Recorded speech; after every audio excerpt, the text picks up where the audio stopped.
Good morning, everybody. Welcome back to this episode of the Yes We Can podcast. Today, I have brought my friend Courtney Renaud in, a fellow widow, to come in and share her story. And we just got back from an amazing widows conference in Atlanta, Georgia. And so we're going to tell you all about that too. So Courtney, welcome to the show. Thank you. Thanks for having me. Yeah, thanks for coming. I'm excited. Yeah. We have so much to talk about. A lot. I know. So where do we start? Let's start. Okay. Who are you? Give us a little background information, and then, we'll just see where it goes. Okay. Born and raised in St. Louis. Mm-hmm. Never left. Okay. Went to school here. Went to college here. Pretty much that. Went to Mobap University. Was going to go into social work. Aww. Didn't end up doing that.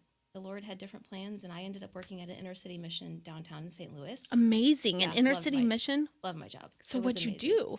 I got to work with women and children, at-risk youth, preschool, summer camps, after-school programs, and just daily and weekly opportunities to invest in the lives of women down there. Was this before kids? Yes. Okay. Yes. Okay. So when my oldest, who's now 12, he was 9 months old, I resigned. Yeah, so I've been a stay-at-home mom ever since. Love it. Yeah. Challenging as it goes. Mm-hmm. Yeah, fast forward. My husband and I met when I was 10. So knew him most of my life. Met in church. Oh, Best come place on. to meet. Oh, at 10? I was 10. He was 12 or 13. Yeah. Yeah. Okay. Amazing. Absolutely amazing. Did you guys hit it off right away, or what? How did that work? I don't know about that. Yeah. But fast forward, we got married in our 20s. Okay. So When did you start dating? We dated briefly in high school. Okay. And then kind of had a break. Okay. Until we got engaged and got married. Oh my gosh. Yeah. Okay. Yeah. So, we had one son in 2014. Okay. Ethan is our oldest. And in 2015 had our other son. Mm-hmm. And then 2017, we actually had a miscarriage. I'm sorry. Out of the blue, out of nowhere. Quickly got pregnant again, and we were very thankful for that. Yes. And then in April of 2018, my husband suddenly passed, and I was 4 months pregnant with a 4-year-old and a 2-year-old. You had a 4-year-old, a 2-year-old, miscarriage, pregnant. Yeah. Husband passed. Yeah. Yeah. Okay. Yeah. You were 4 months pregnant. Yeah. Okay. Can we talk about, first of all, let's tell the audience what your husband's name is. Husband's name is John. John. Yes. Okay. Love of your life. Yes, absolutely. Had Yeah. a beautiful life. Yes, we were getting ready to celebrate 10 years, our 10-year anniversary. Didn't make it there. It was a shock, for sure. Do you mind going into how he passed? Sure. Okay. Yeah, so it was a Saturday morning. He played soccer. He was very active, very social. Love and it. so he played soccer on Saturday mornings. And he left to play soccer like he normally does. The lasting image, which I love, is I was sick, very sick with this pregnancy. And so he had the boys up playing that morning and let me sleep in. Yeah. And so before he left around 9:30 in the morning, he had our youngest, Louie, who was 2 at the time. Louie. And his favorite song was, "I've got the joy, joy, joy down in my heart." Yeah. So the last image I have is I'm sitting in the rocking chair and I'm looking down the hall. And John is holding Louie. And they're like jumping around the kitchen singing, "I've got the joy, joy." And then he kisses all of us goodbye and he goes to play soccer. I put the boys down for a nap and around noon. And typically, sometimes one of the guys he played soccer with, so this was like a mixed group of ages, right? So he was actually playing soccer with his 70-year-old uncle. I love that. This was an athletic group of men of mixed ages. And so one of them is a restaurant owner here in St. Louis, and he would bring lunch for the guys. So they were eating lunch with the guys after. I love that. What restaurant? Cafe Napoli. Shout out to Cafe Napoli. Yes. It's a fave. Yes. Fave around here. Okay. So after playing soccer, they had went to have lunch. And I had just put the kids down for a nap. It's around noon, and I have a knock at the door. And there are 2 police officers standing at the door saying, "Your husband's been in an accident.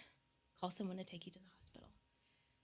And, complete utter shock. Huh? What?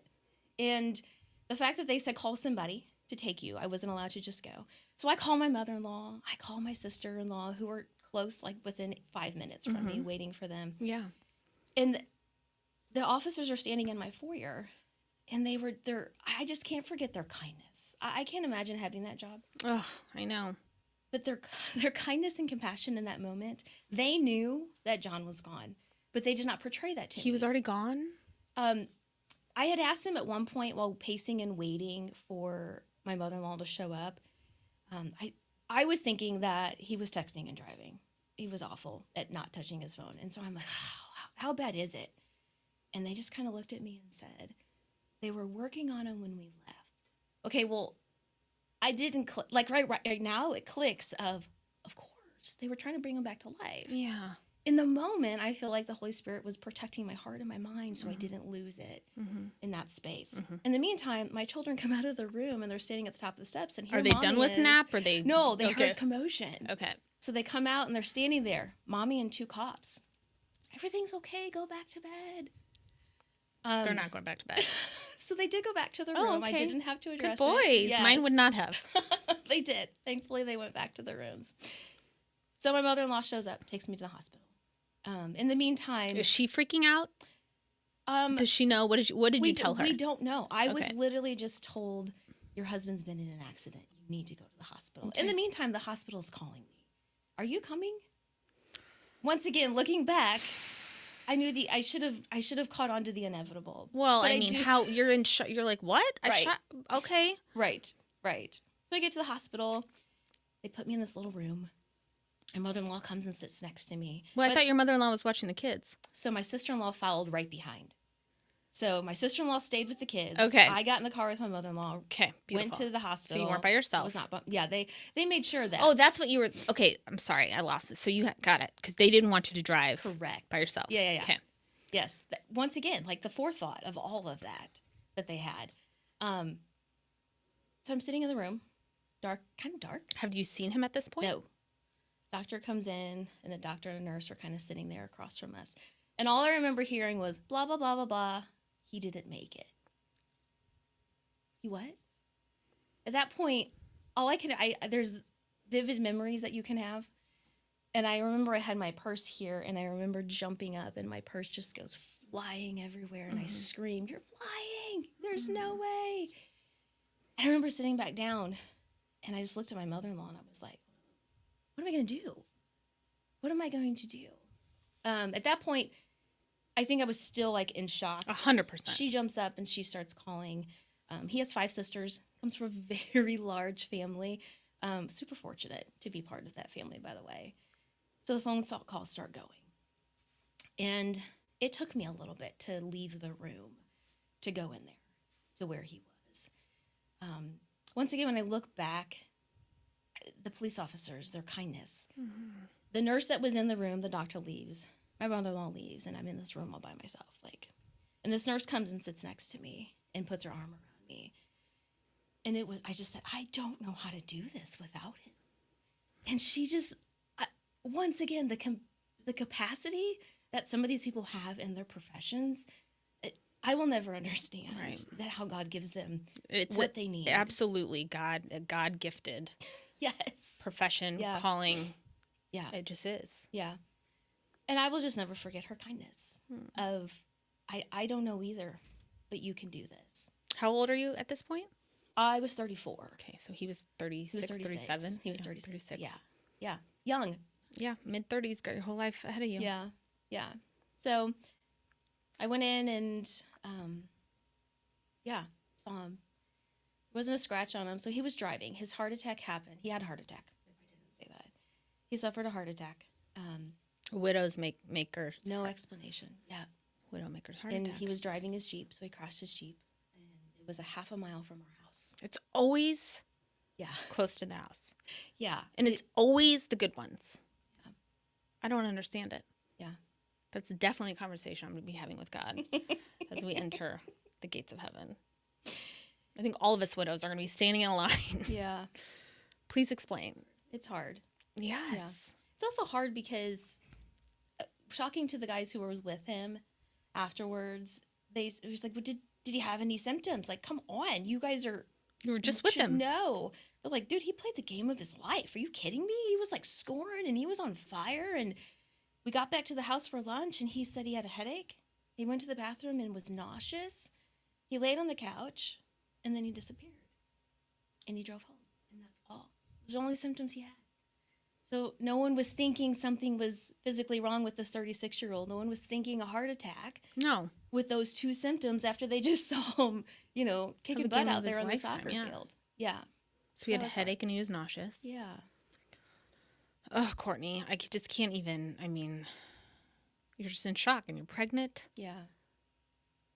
I mean, and then what? Like how long were you in there? What was going through do you remember? Yeah. Oh, I remember everything. I remember it. So that everyone was getting phone calls. Hurry up and get up here. Hurry up and get up here. Well, his dad and his sister were out of town at the time. One of his sisters, his baby sister. So they had said, unfortunately, he wasn't an organ donor. He was or wasn't? He was. Oh, okay. But because they couldn't save him, nothing. He wasn't on life support. He wasn't he was just gone. So they allowed him to stay in there. Wasn't hooked up to machines. Literally just was him in the room. And we were waiting for family to arrive. Quite honestly, a few months before that, even a year before that, I saw this sign that said, "There will be miracles." And I just said, "Lord, I want to believe in my life that I will see you because you are a miracle worker." Mm-hmm. And in that moment, I finally got up. Everyone left me, and I'm sitting in this room, and I'm like, I'm not even sure I could go see my husband. What am I going to see? I finally was like, I'm going to do it. I'm going to go in there, and I just marched right in there. And they actually had to catch me because I started to collapse when I walked in the room to see him lifeless on his bed. So you hadn't seen him at this point? You stayed outside of the room? I did. Everyone else funneled in? I did, yes. You just couldn't do it? I don't think I could. I didn't know. Yeah. I was still grasping for air at that point. I didn't know what to expect. Mind you, I still have 2 kids at home. And pregnant. And people were just funneling in and out of my house at this point because sisters needed to come up to the hospital. Which, once again, I have an amazing extended family. You're very blessed in that way. I don't take that for granted. Yeah. So family comes up. We were there for 3 hours waiting for family to arrive. Did a pastor or priest or anybody, Our a chaplain? pastors were there. Okay. And so, yeah, like I said, I walked in there when I finally walked in there and I was like, "No, Lord, you said there will be miracles." And I laid across my husband's body. I said, "You put life back into these lungs." And every part of me believed that. Every part of me believed that I will see you breathe again. This is not the end. And he didn't. Was he cold? Could you feel to touch? So for 3 hours, I kind of wrapped his hand in mine and held it, kept it warm. For 3 hours. Waiting for everyone to just finally decide. And finally it was like, I got to go home. I have kids. I have to go home. I'm gone. So I remember going home and 2 of John's aunts and 2 of his cousins had just stepped in. And we'd been gone for a long time and had made sure our kids were fed and taken care of and entertained. They had no clue what was happening. Of course not. Go home and I embrace him and we're kind of just figuring out what's next. Have you told the kids? No, not yet. It was probably about 30 minutes after we'd been home. And I was like, I got to tell him. Once again, no one equips you to tell your 4-year-old and your 2-year-old that their daddy's gone. That daddy left to play soccer and now he's not coming home. And I didn't know how to explain that. And so I remember just, Lord, give me the words. I don't know what to do. And so I said, "Boys, come here. Mama needs to talk to you." We're sitting on the edge of the couch. And I grabbed their hands and I said, "Hey, do you guys know you have a heart here?" I had them hold their chest to try and find the heart. I'm winging it at this point. I said, "Well, Daddy, he was driving his Jeep and his heart stopped. When your heart stops, you're no longer alive. You need your heart to pump to stay alive and to breathe." And Daddy's heart it stopped. Didn't start He's not pumping coming again. home. Well, they're 4 and 2. Okay. So the 2-year-old is, "Oh, okay," and off it goes. The 4-year-old was very attached. He was not a mama's boy. He was a daddy's boy. You would never see my husband without the boys attached to his neck or his hip or anywhere. His arms were always full. Yeah. I remember an hour or so passed, and my 4-year-old came running in the living room with Like, our house is full of people trying to navigate. What are we doing? And he comes crawling in my lap and just starts screaming, "Where's my daddy?" Oh my gosh, Yeah. Courtney. So yeah, that was that day that John didn't come home. Oh my goodness. Yeah, it's having that conversation with your kids is something you never ever No. want to have. Yeah. I mean, because my kids were 4, 2, and 11 months when Kyle passed. And then he battled for 17 months. But even just the other day, a few weeks ago, Dane, my youngest, who was 11 months when he was diagnosed, and I guess 2 when he passed, was like, wait, so he's never coming back. Like, it was like him grasping that, old enough, mature enough to understand. And I'm like, no, honey, he's not coming back. And he's like, ever? Ever. You know, you'll see him in heaven, but yeah, I mean, it's The hardest part is really is. really, remember when, obviously I was pregnant, and so I named my youngest Johnny. Yeah. And so when he was about 3, he started to grapple. Yeah. And he would see, like, pictures on the phone. Yeah. And he would, hey, where's me and Daddy? And just having to have those hard conversations, once again, that no one prepares you for. And that you just, in the moment, have to come up with those answers. Totally. So how'd you do it? I mean, from that, and by the way, then did you plan all the funeral and the, I mean, let's talk I about. can't say I was much help. Well, that's the thing. Thank goodness, right? Yeah. Thank goodness, Yeah. because after they pass, it's like, then you need to start thinking about funeral arrangements. Did you have the conversation about how, if you wanted to be buried, or how we wanted his funeral to look like? Have you guys already met with financial advisor and gotten his will taken care of, any of that stuff? So, yes and no. Okay. We were weeks away from creating the will. Of course. Because my in-laws were going to keep our kids. Mm-hmm. And my other in-laws were also going on an anniversary trip. And she's like, I'm not keeping all of your children and not have anything in place. So we were in preparation, but we had not had it done yet. We were 34 and 36. Of course. We don't think we're going to live forever, but we do think that our lives are going to go well into Correct. our age. We'll get to it. Yes. So we had no conversations about what happens when one of us dies. Mm-hmm. We had no conversations about, are we cremating each other or are we burying? Like, no, none of that. And so I was really no help. I remember sitting around our kitchen table and they're like, okay, what are we going to do? And they're, where are we going to bury him? And I said, whoa. I'm not going to a grave. I'm not doing that. You can bury him. That's okay with me, but I won't be there, and neither will my kids.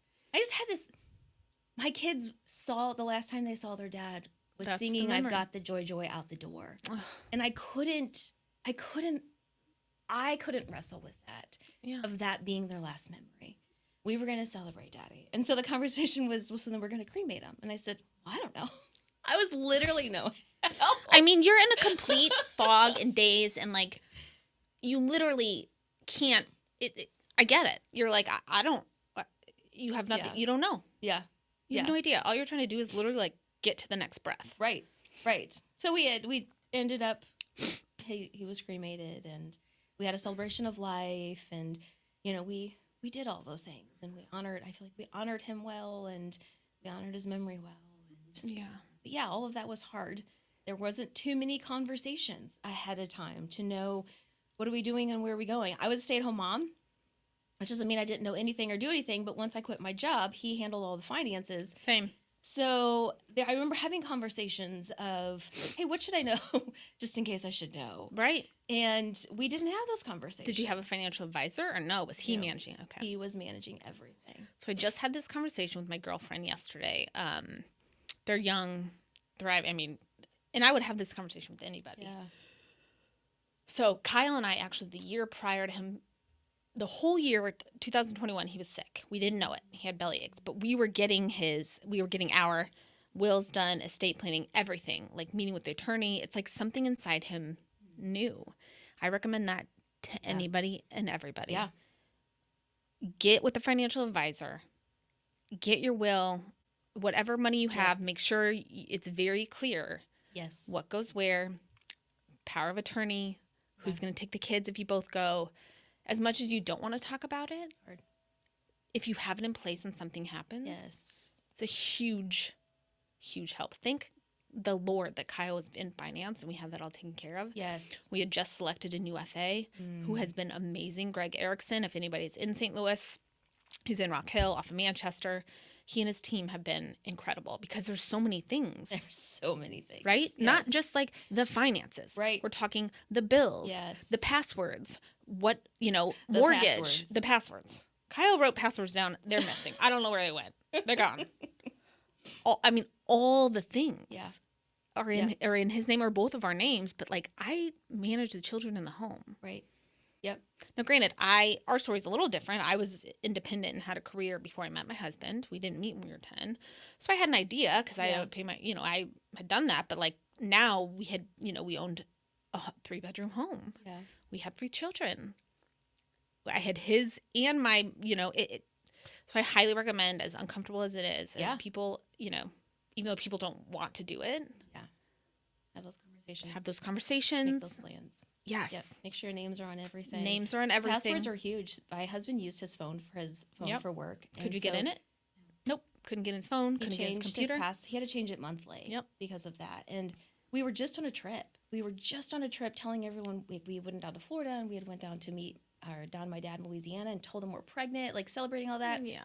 So we were in the car and I had just opened his phone just to turn on a game a few weeks prior to all of this happening.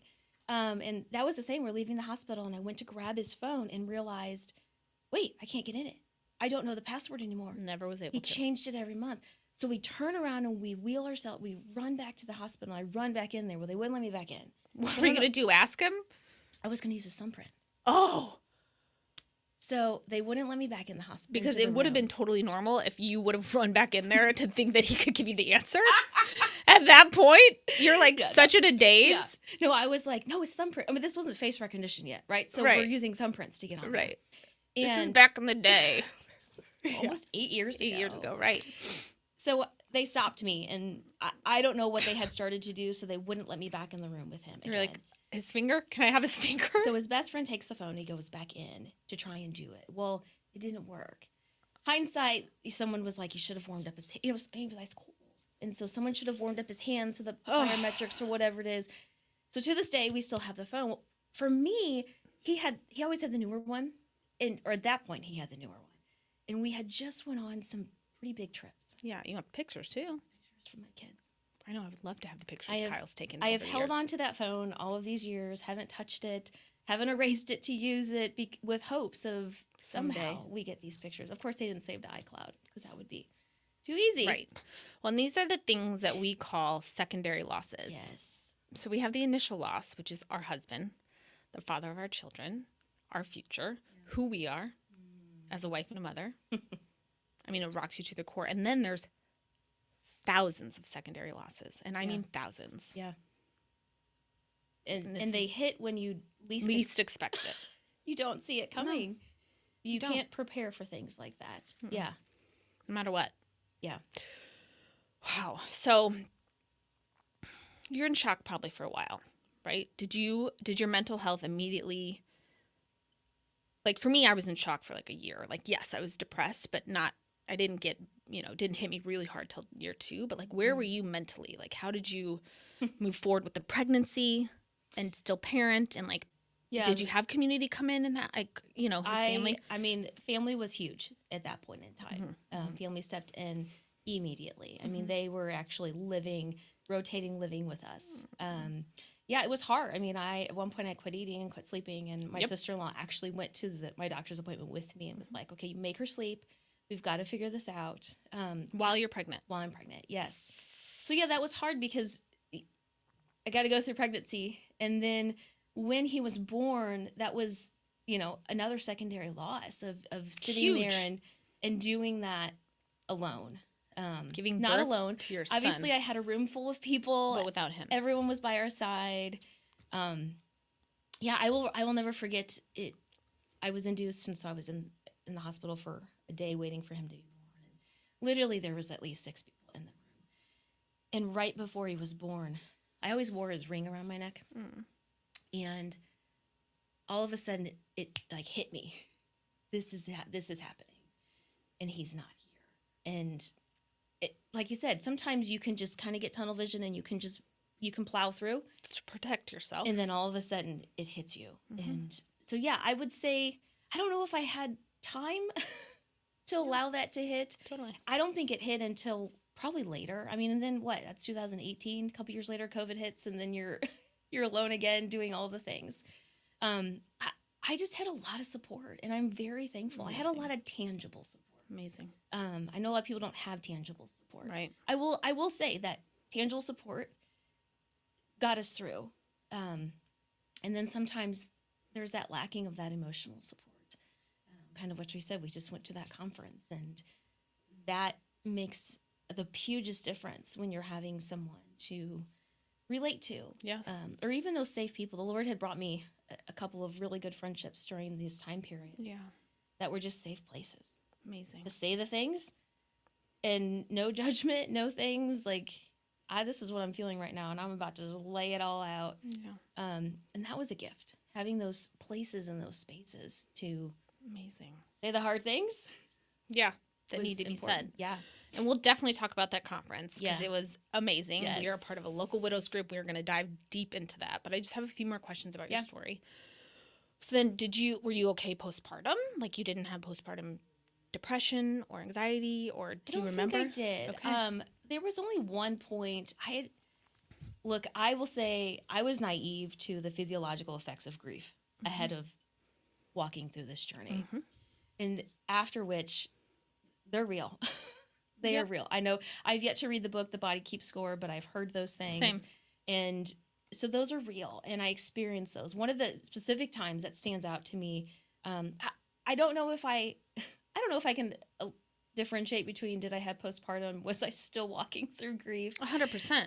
There was no fine lines. How at could this there be? point. Right. That's what I'm saying. Like there had it just kind of was all these factors. Yes. Are in play. Yeah. I had a really bad back pain. And I had thrown my back out at one point.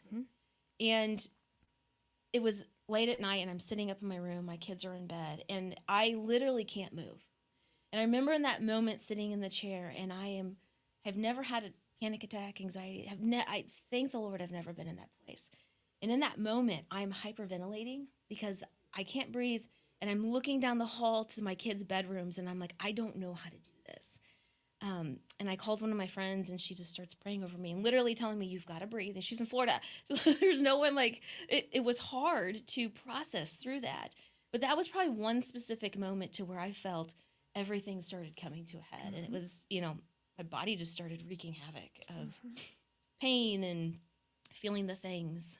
But I'm grateful. I feel like those early on, the boys thankfully were pretty easy kids at that point. Well, having family, like there's statistics that show having grandparents and aunts and uncles around. Yes. Not only is it good for the grandparents and the aunt and uncles, and it's amazing for the children. Yeah. Like I would agree. With or without a father, mother, what have you, but those relationships are huge. So, moral of the story is marry somebody with a fabulous, fabulous large family near you, if you can. Support system is huge. It is yes, huge. Absolutely. Well, good. Praise the Lord. So you haven't really have you hit a low? Like back at this conference, we talked a lot about.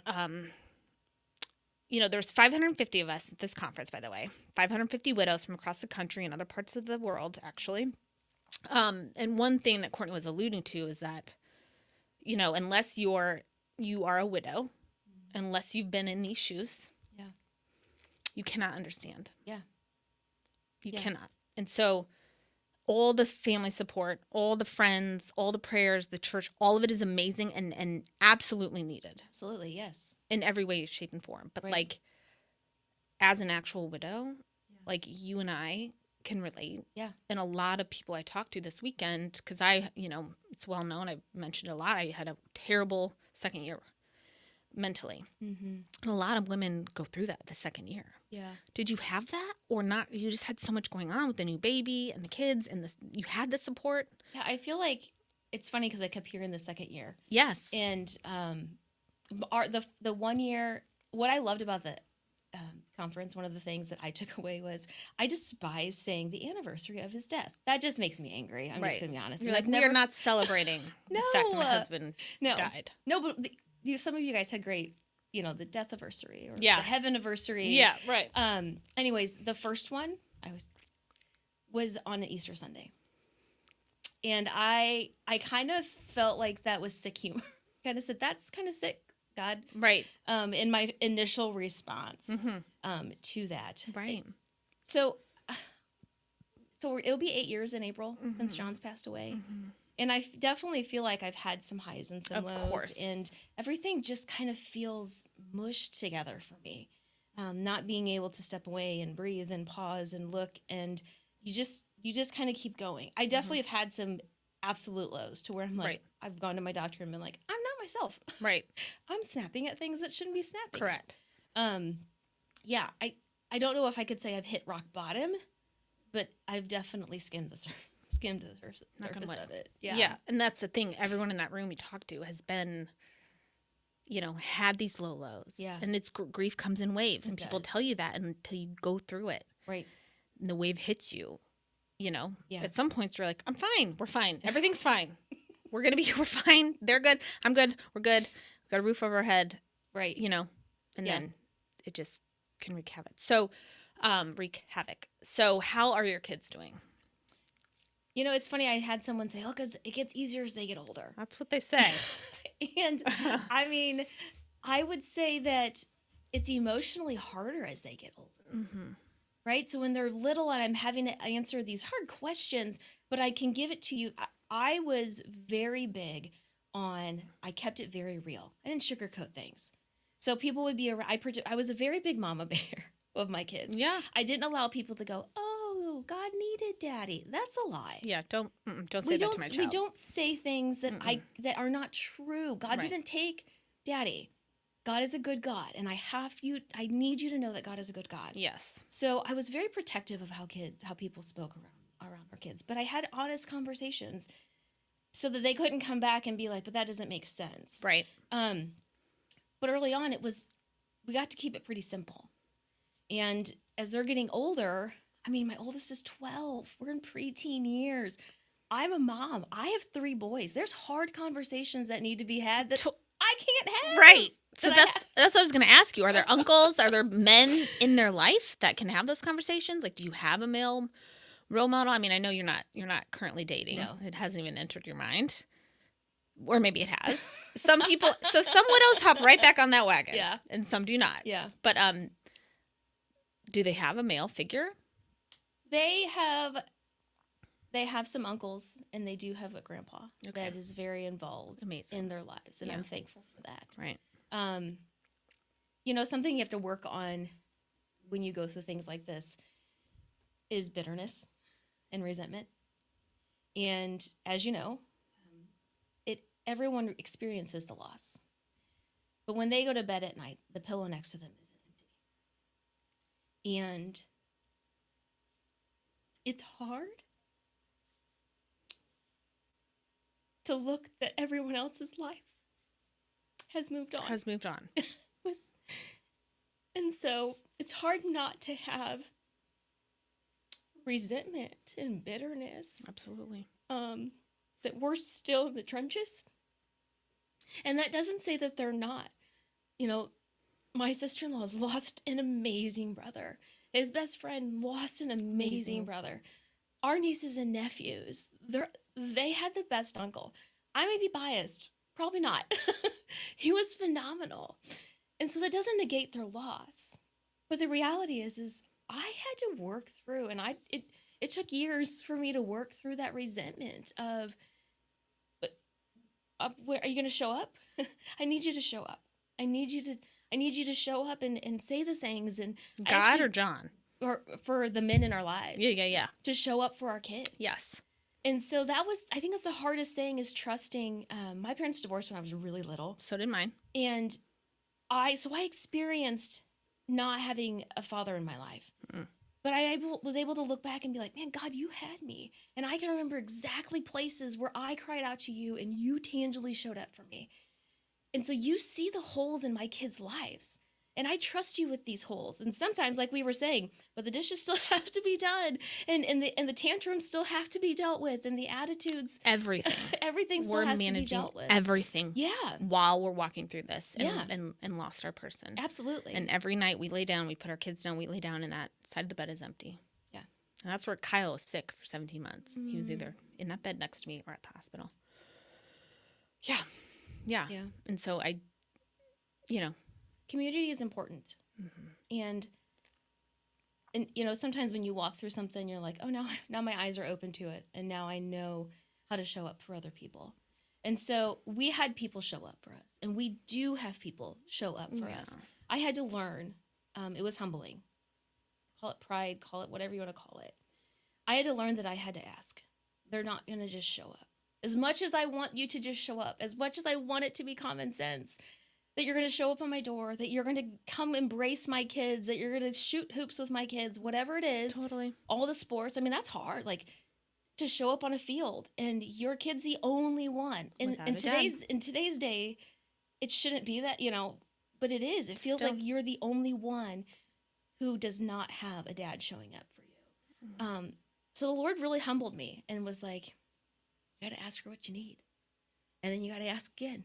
And then you got to keep asking, because it's not like they don't love you. It's just not on the forefront of their mind. Right. And it is our landscape. It's what we look at every day. Yeah. Totally. I mean, it's, Kyle's brother lives in Montana. His brother and sister-in-law have been amazing. In fact, his sister-in-law came and watched the kids so I could go to the conference. My brother's in Atlanta. My dad and my stepmom come down every couple of months. Like, they're very involved in the kid's life. But from a day-to-day standpoint, Dane does not have that. And like this last parent-teacher conference, he's like kind of acting up a little bit. And, and we just talked about how I'm like, well, he doesn't, you look at it from his eyes, right? He never knew his dad. He's with his mom and two very girly sisters. My oldest is very headstrong and leads the charge, right? And Leah's the innocent little middle sweet child that, I mean, they're all sweet. They're all sweet in case they ever watch this. You're all sweet. But Dane doesn't have a male figure. So they're actually going to have him start meeting with one of the men at school who's, I don't even know what his role is, but a couple days a week. Oh, wow. For a little bit, just to be with him, have conversations with him, talk to him about what boys should be doing and men should be doing and how we treat women and the things that he wouldn't get from me. Right. Or his sisters, because we don't have anybody. Right. And I'm not just going to bring anybody into our lives to do that. No. Not everyone gets that space. No, absolutely not. That was also a secondary loss, I feel like. Huge secondary loss. You don't get to grow up and see the amazing husband that your dad was. Right. Father. How he treated me and what's appropriate and what's good and what's right. And totally. So at one point, I remember early on, my middle son, Louis, is very tenderhearted. And so he'd be really good about, oh, Mom, you look pretty today. Oh. And there was one day that I was like, I'm kind of irritated that I have to train my children to say these things. But if I don't, no one else is going to. And that was a hard secondary loss of them not seeing their earthly dad be the man of God that he was and an example after those. Yeah. And that goes for divorced. Yeah. Parents too, and solo moms. There are a lot of single moms raising their children without the father in place. And so those kids don't get to see what a loving marriage looks like, and it's just, it's a huge secondary loss. Oh my goodness. Yeah. So, okay, let's talk about how we met. Okay. So, Courtney and I belong to a group called Never Alone Widows. It is a nationwide organization. It started in Atlanta, Georgia. Not even all that long ago. I don't think so. Like 5-6 years. I don't know. They'll probably correct us, but not that long ago.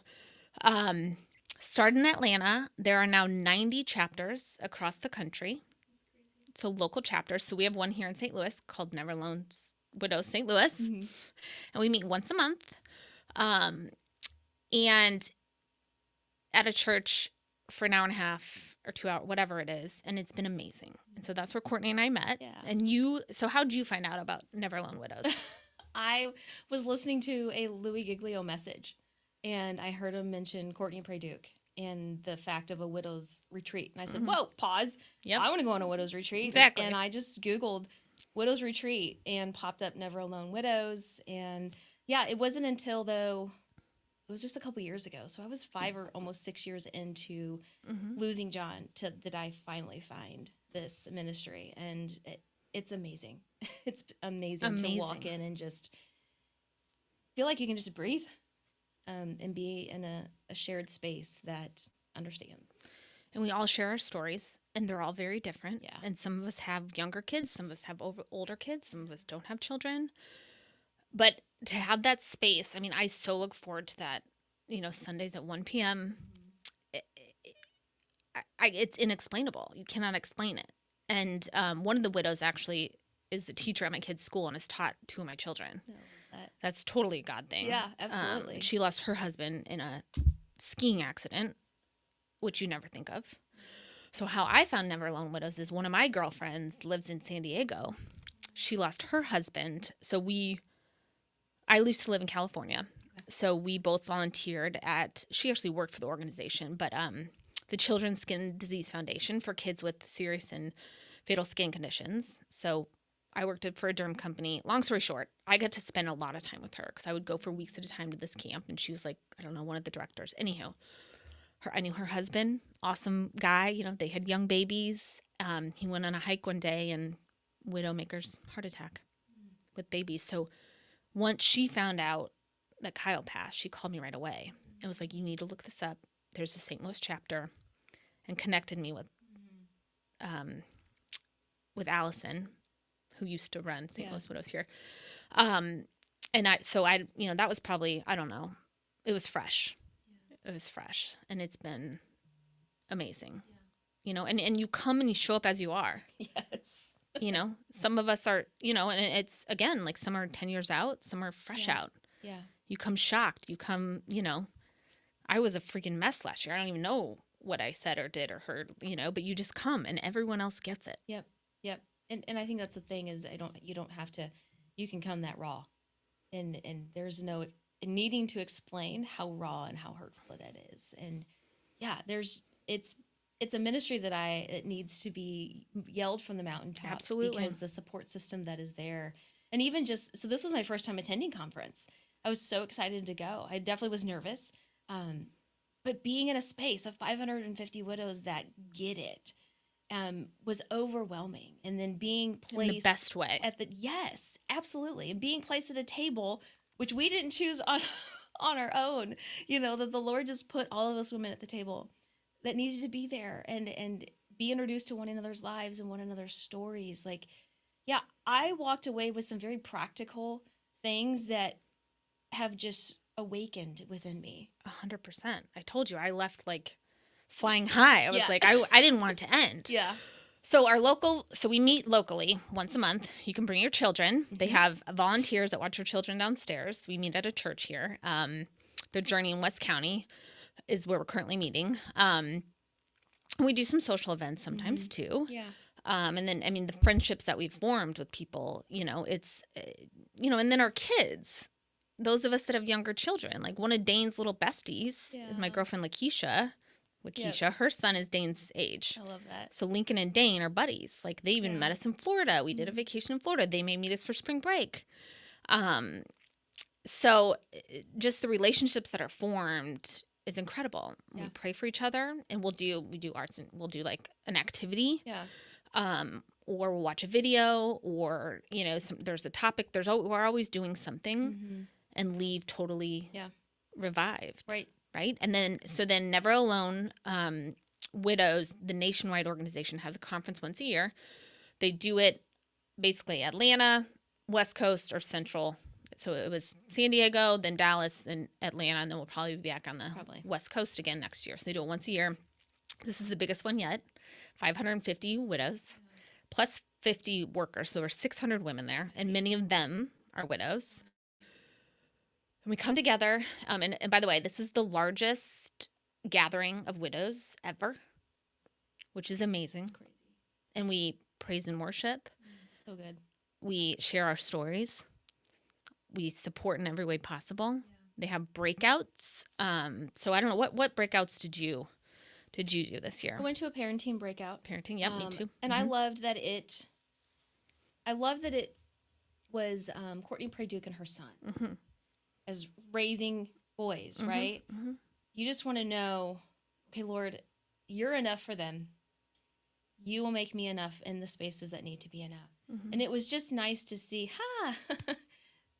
there is hope, right? Yes. That you will, hearing some of the things that maybe I was worried about. Totally. And some of the things that he shared just kind of displaced some of my fears. Right. So yeah, I did that one. I did one with Dr. Mike. Yep. And he talked about PTSD and trauma. And I think my biggest takeaway from that one was sometimes we forget to invite God into our trauma, into our healing. And you know, we chase after conventional medicine, or we do all the things on our own. We forget to invite God in that space. I mean, Jesus is our ultimate healer, and he desires for me to be whole and not broken and not suffering, you know, physically and emotionally and mentally. And so I just really took away the fact that Jesus, I invite you into the space of healing from the inside out. And then for me, one of the things that was said, and I feel kind of silly saying it because it seems so elementary. And I don't know if it was Karen McAdams. I don't know who said it. I think it was said more than one time. But they said, your story didn't end with his death. And for me, I guess I was sitting in a space that I thought, you'd mentioned identity earlier. I loved my identity as a wife and a mom. Yep. I gave up my job to stay home. Correct. And to be a wife and a mom. And I loved that. I had no complaints. And so it was your calling. Absolutely. Absolutely. I was secure in our family setup. Yeah. And when that was robbed, you question of who am I? No matter how strong your faith is. 100%. Yes. I mean, of course the enemy wants to like put you in a corner and tear you down. And for me to hear, oh, you're right. That wasn't the end. Right. That was just the closing of a chapter that should have never been closed. But it closed. But believing that, I mean, literally they said, your story didn't end with his death. And for me, I don't know why. That's something so simple shook something alive in me of, we're going to thrive. We're going to live. We're going to, it was probably 3 or 4 years ago that I decided, okay, boys, we're traveling again. Yep. And I planned a spring break trip, just the four of us, and off we went. And it was the best thing ever. And ever since then, it's like, we can do this. We are doing it. You are doing it. Yeah. So from the conference, there was some of those things that I took away, that it was just like, and I also took away the heart of the ministry. They actually care about us as widows. They care about your heart and your healing, and they make sure you're seen. And sometimes I feel like you can be overlooked. Absolutely. Like, don't you feel like sometimes, like now my kids' school has been amazing. They've been with us every step of the way. They go to a Christian school, but I mean, because Core started before Kyle got sick. So they've been through it all with us.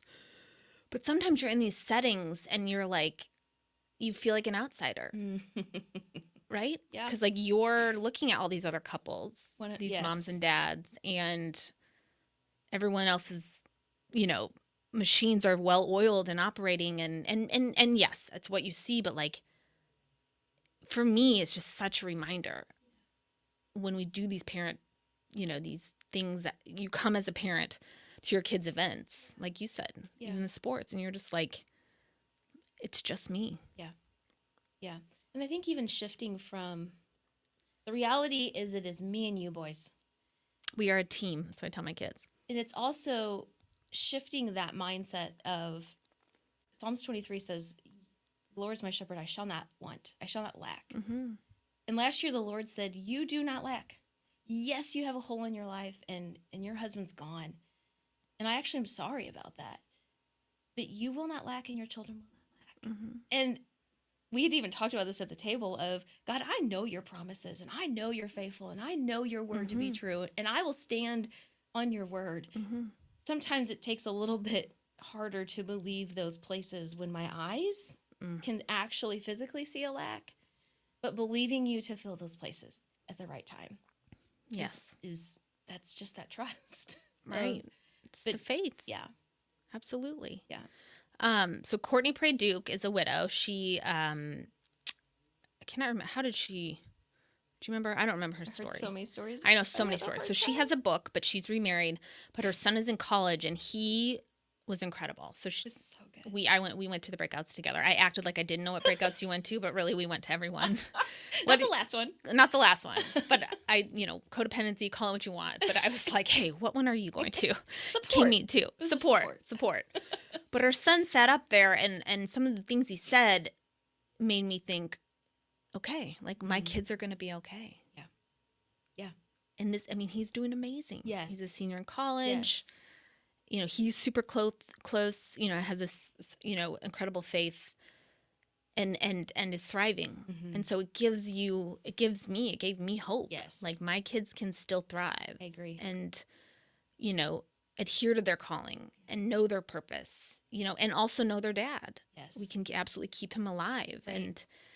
And, I try to remind my kids and tell them when they do things like, Daddy, that's totally Daddy. Yes. That you look exactly like Daddy. Daddy used to say that. Or Daddy loved. This is what Daddy loved. Yes. You get that from him. Yes. I think it's so important so to remind them that, dude, you were made in his image. Yes. You're made in the image of your heavenly Father, but you're also made in the image of your earthly father. And yes. Yeah, some of the things, I was at my son's band concert. Mm-hmm. He plays the trumpet, and I'm way up in the stands. I looked down, and the way he crossed his legs, I sat up, and I was like, that's my husband. Yeah, Daddy. Yeah, those are sweet reminders. They are sweet. I agree. Reminders. Just pointing those out to them. Yes. Important. So they know he's in them. Yeah, because he is, and he's watching down. And I remind them, I'm like, he's so proud of you. And they get, my kids,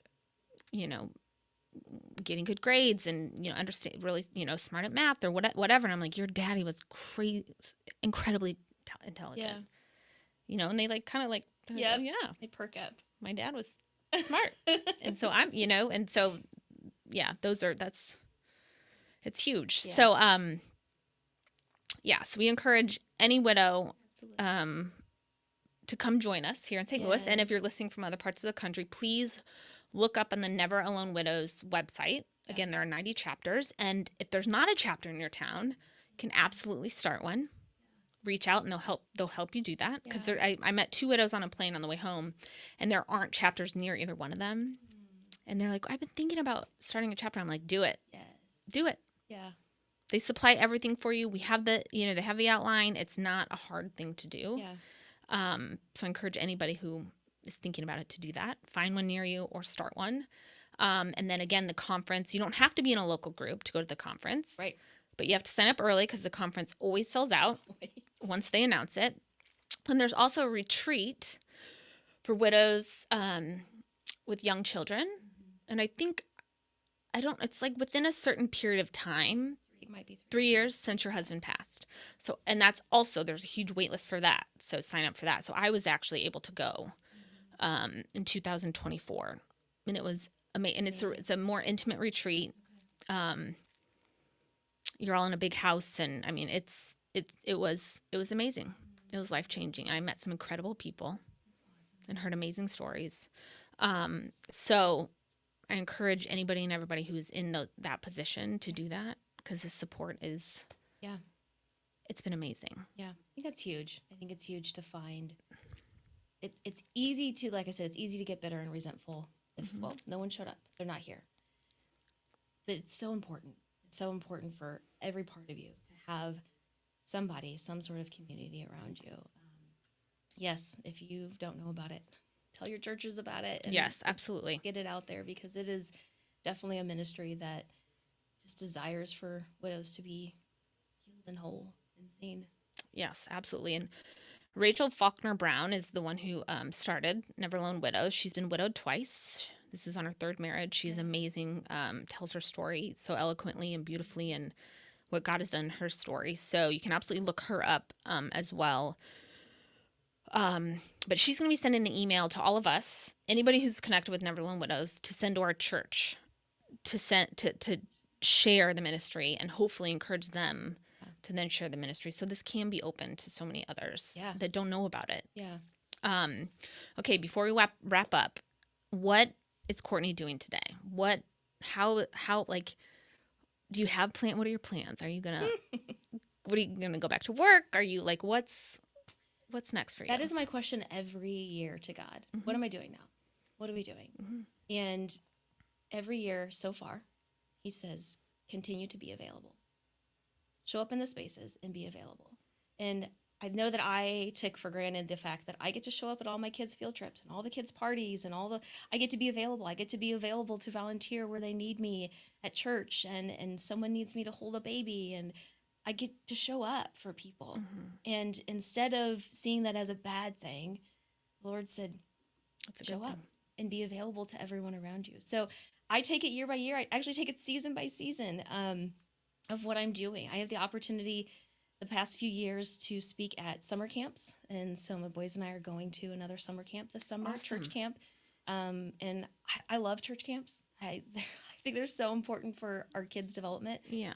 So that's an amazing opportunity to just get to share the love and the light of Jesus. And spoke at a women's advance last year here in St. Louis, and helping to organize that again this year. Awesome. So just spaces. The Lord just says, show up in spaces, and I'll give you everything you need. So yeah, it doesn't sound like much, right? But at the same time, it's exactly where God needs me to be. Yeah. And I said, Lord, whatever you have, I'm ready. I can't. 5 years ago, that was not my demeanor. And as of last year, it was like, Lord, whatever you have, you open the door and I will walk into it. Mm-hmm. And I'm actually looking forward to the next chapter of the story, whatever that says. So amazing. I don't know, but I'm ready. And there are a lot of widows in those shoes. So we were talking about our group. So when you go to this conference, you sit at a round table with, I don't know how many of us was, 8? There's 7. 7.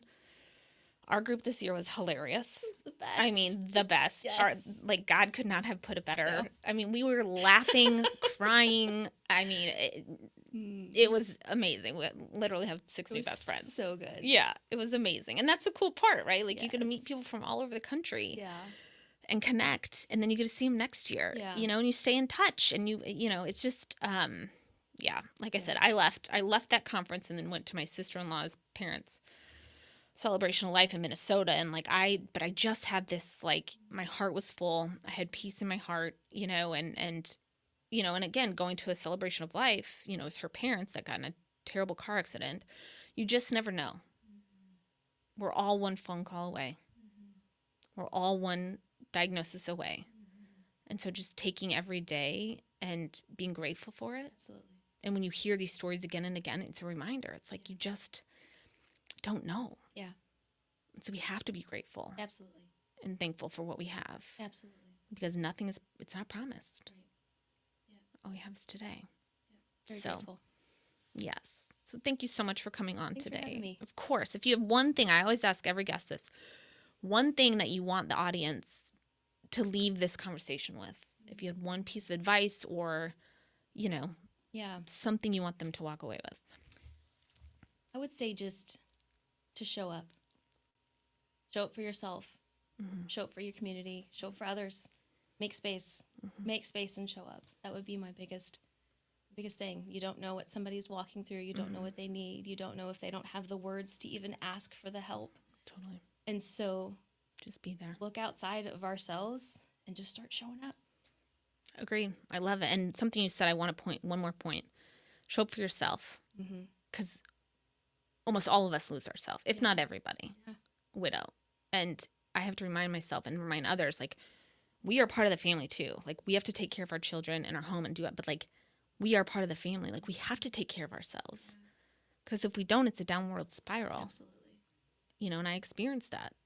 Yeah. It was ugly.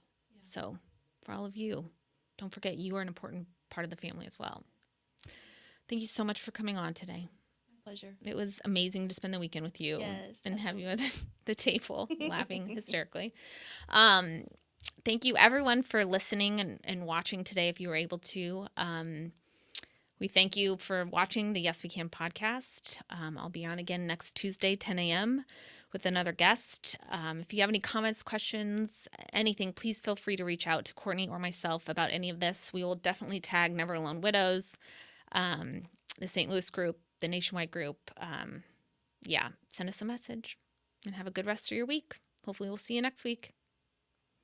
What if you could start your day feeling loose, relaxed, and ready? Deep hydrotherapy right in your backyard. Relax with your family or friends, or work out with our Michael Phelps Edition Swim Spas. Worried about maintenance? We have factory-trained service nearby whenever you need it. Plus, we're here for you long-term if you have any questions or need to refill supplies. You can even test spas at our showrooms. Spas and More, A+ rated, locally owned for 20 years. We put the in spa.